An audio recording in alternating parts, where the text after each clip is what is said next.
Okay, now these are the course learning outcomes from 1 to 6, and we are at this point. So, our first statement for the CLO is describe fundamentals of AI, including agents, problem state spaces, etc.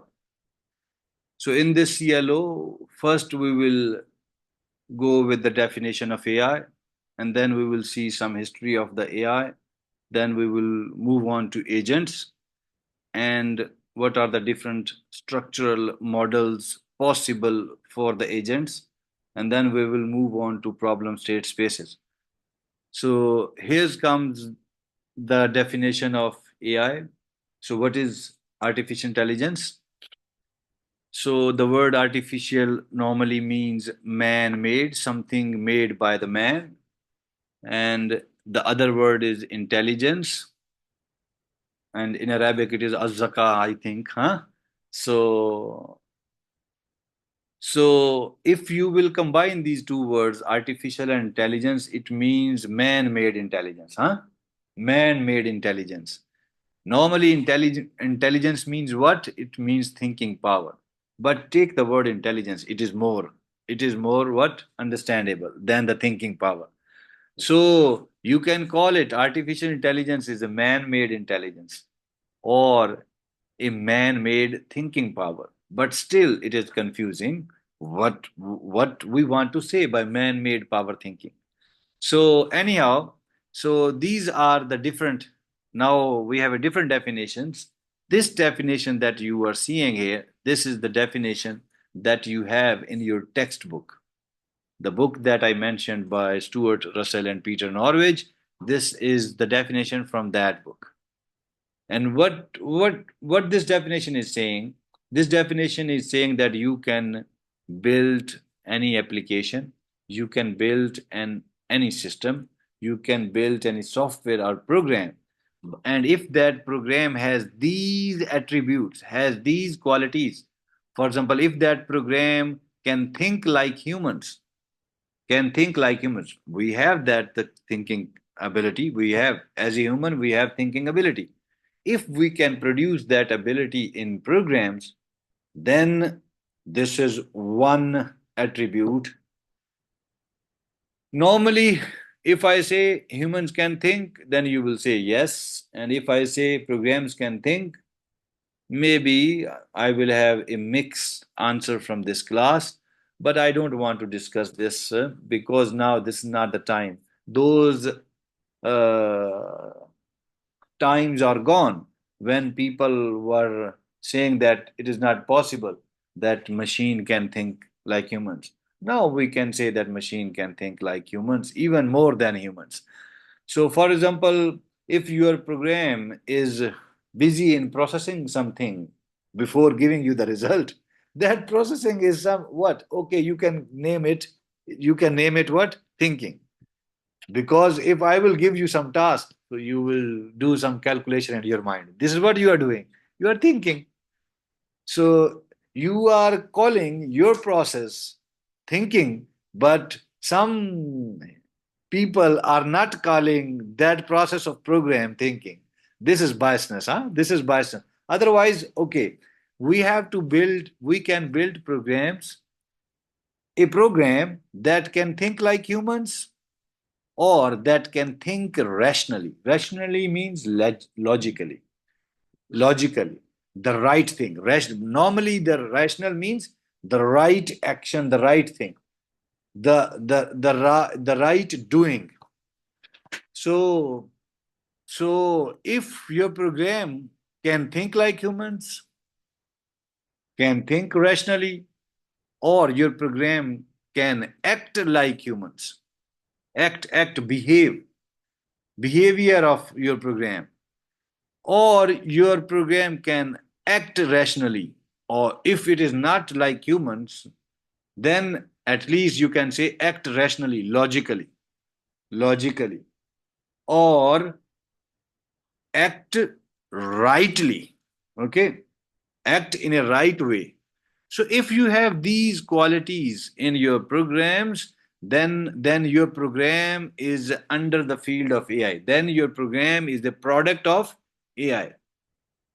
Then your program is an AI agent. This is the definition that you have in your textbook. Now we have other smart definitions. What this definition is saying? This definition is saying that the simulation of human intelligence, whatever human intelligence we have, the simulation of that intelligence by software coded heuristic. By software coded heuristic, which means that we have different uh, some humans can do the things more smartly than others, huh? More smartly than others. So anyhow, so if you can code some perspective of human intelligence into a software, then this is called what? This is called artificial intelligence. This definition is saying this thing. Simulation means representation, huh? Representation. Again, if you can code the human intelligence or a part of human intelligence or a one attribute of human intelligence, I'm not talking about completely, or a one perspective of human intelligence, if you are able to code it into a software, then that software is the product of what? AI. Similarly, now after having these two different definitions, now we can give a solid definition in the last point. So AI is what? AI is a branch of computer science. And what we can do in this, through this branch, we can create, which means we can design, we can develop a program, okay? We can create intelligent machines.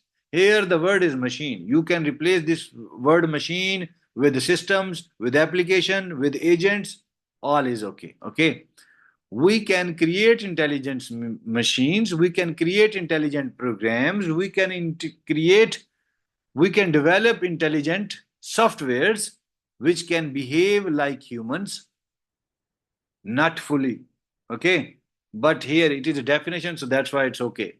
Which can behave like a human, think like humans, process like humans. Behave is action, action on the environment. A car is moving without a driver, huh? He's performing action on the environment. He's performing action, he's moving. So in the environment, he's performing action. Think like humans, processing like humans. Due to sensors, he's which object is in front, which object is behind, which objects are on a side. So taking this feedback through sensors and processing them. So that ability is there. So think like humans and able to make decisions.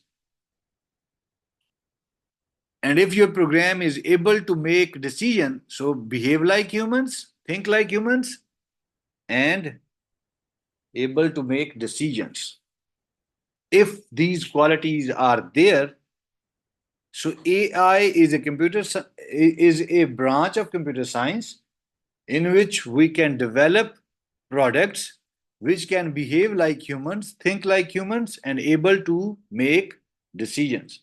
And that car, which is without the pilot, without the driver, is moving from one point to another point and making its own decisions.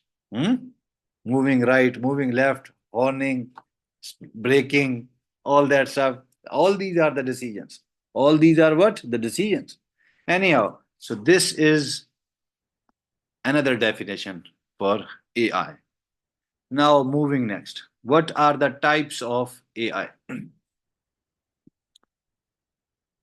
Mainly there are two types, but here on this slide we have three types. It is up to you. You can take these three types, or you can, at least you have to take two types.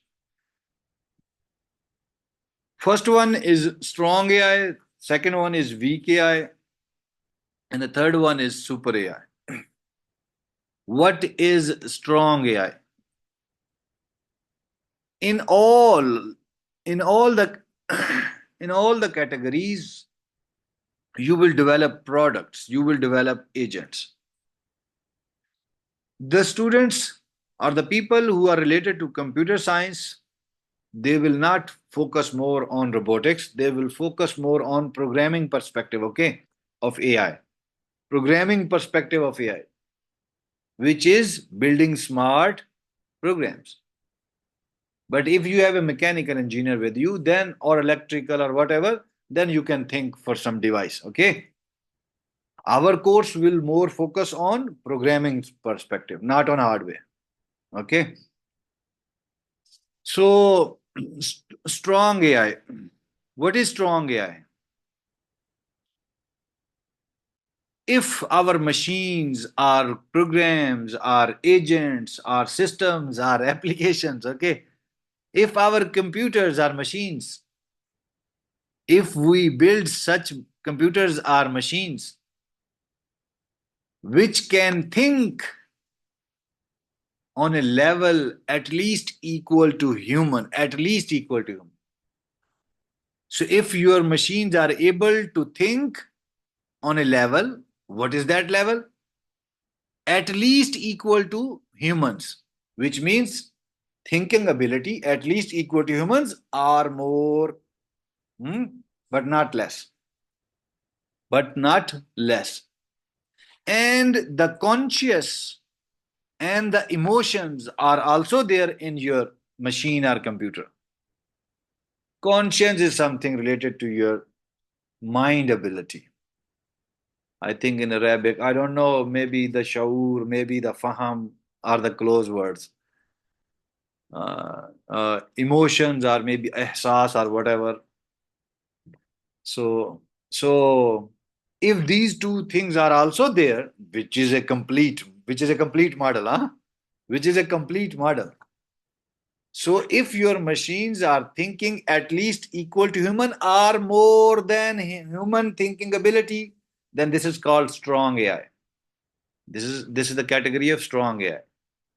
And and if it is less than human, then it means that your machine is not fully equal to the level of humans. Huh? It means the thinking ability of humans is partly available in your machine. So so now I am discussing this weak AI, and this is a category in which you don't have the complete thinking ability like humans. Rather, you have something smart as a smart feature or as an intelligent feature or something, some portion of the intelligence level of the human. You will try to code them into your program. You will try to add this ability into your program. So if you are adding human thinking like feature into your computers or programs,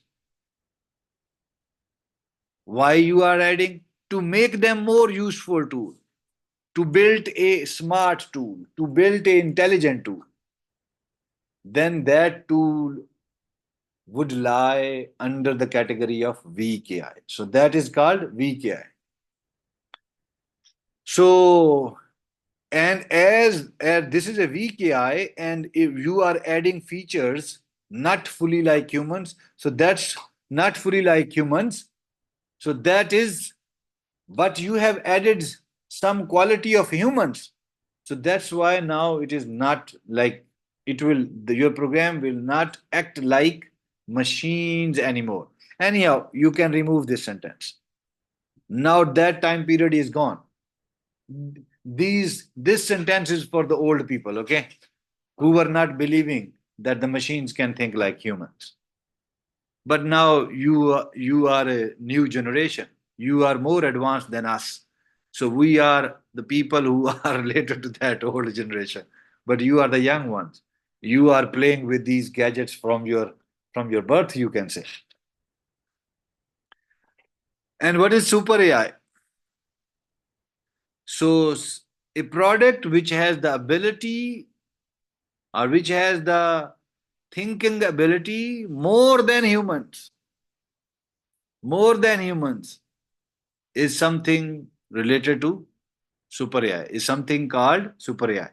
So a product that surpasses intelligence of human, that will pass the humans in the run of intelligence. Okay, so surpasses mean crossing human level. Okay, so so the product that is surpassing intelligence of humans in solving problems. You will give some problem to that.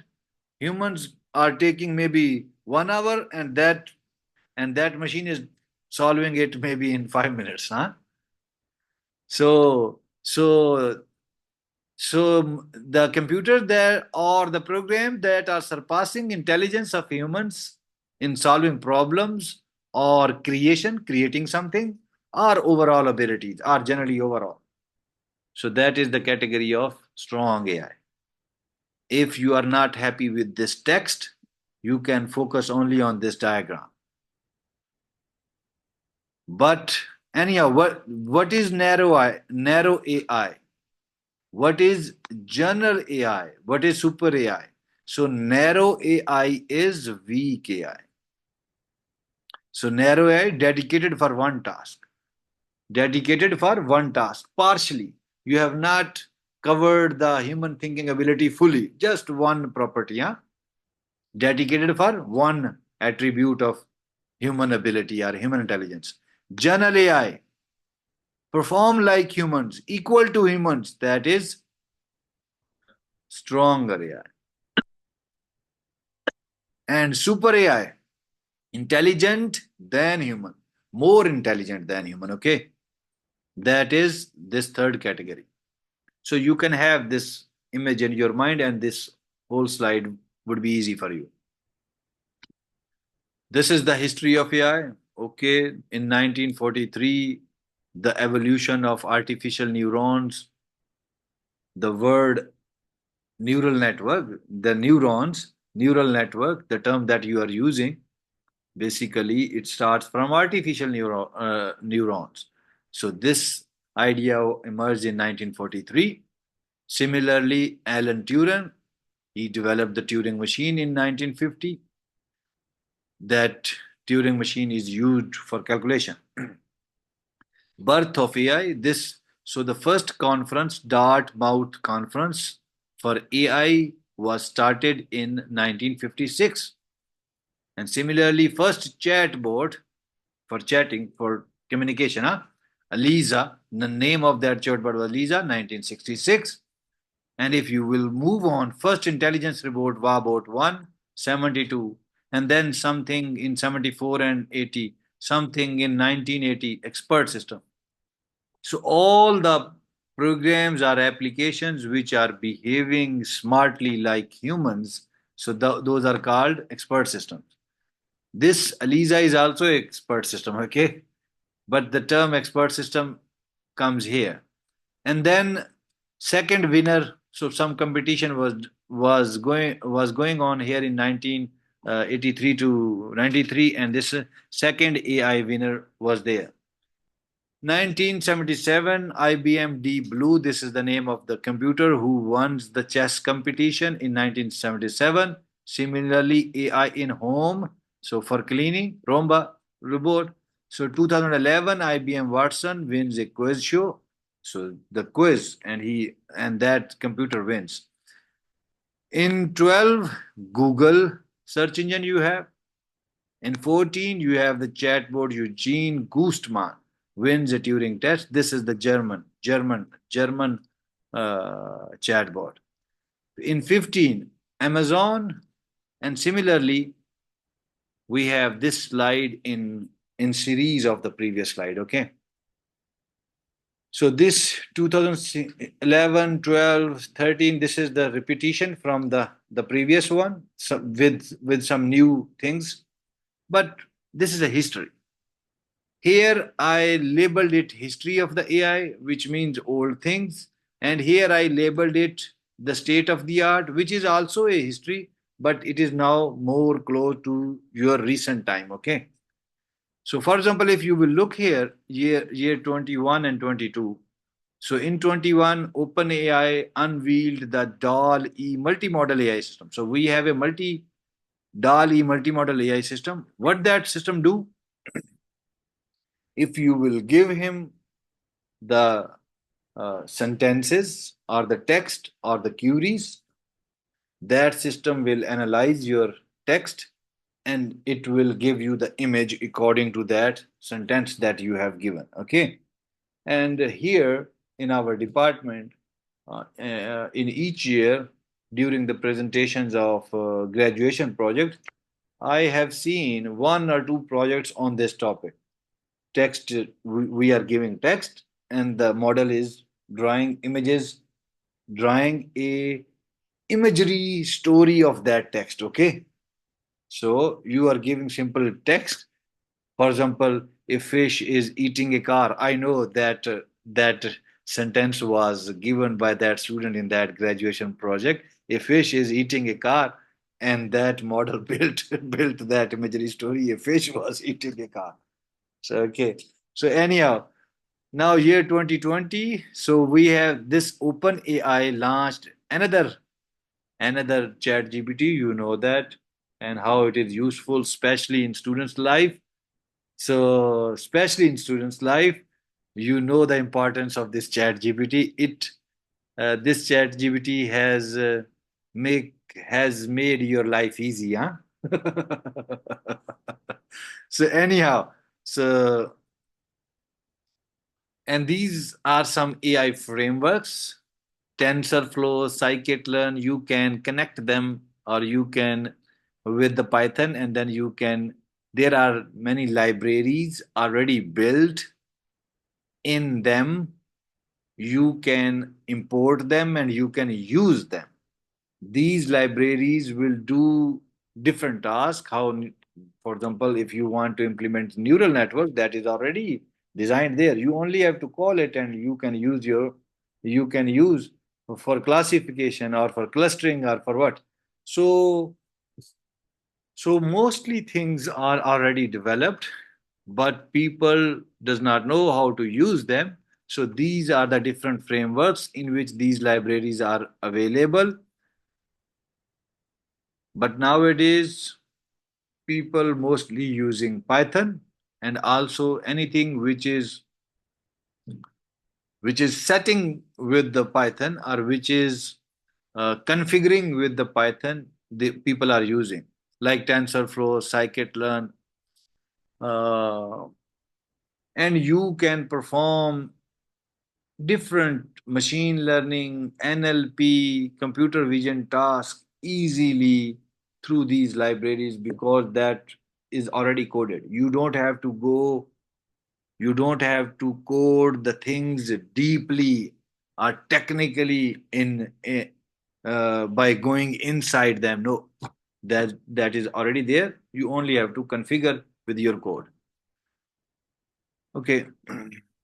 And I will start, inshallah, the next lecture from here, from this agents, huh? Hmm?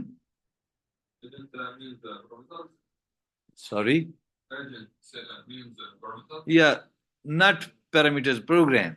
It's software. I said in the lead that agent means program, software, application. Okay.